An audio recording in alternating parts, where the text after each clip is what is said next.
magaling ka nga, masipag ka nga, puspusan ka nga, pero iba pa rin yung magagawa pag well-prepared ka sa isang bagay.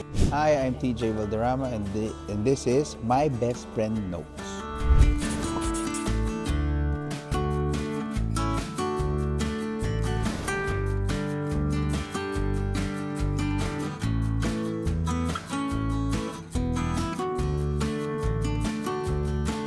Ang galing maliit yung envelope ba? O nabubuksan siya. Nakakatawa naman. Meron siyang letter talaga sa loob. Napakagaling naman nito. Okay. Daig ng maagap ang masipag. Tagalog pala, hindi naman ako nasabihan. Daig ng maagap ang masipag. So matagal na siyang kasabihan, no, sa ating mga Pilipino.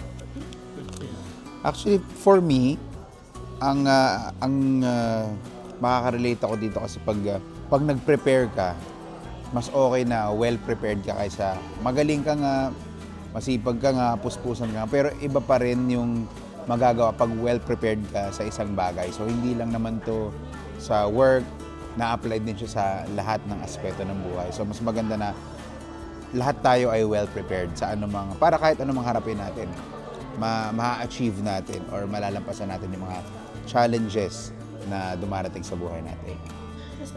So ayan po, mga kapatid, abangan niyo po very soon ang My Best Friend Eman. Dito lang po yan sa TV5.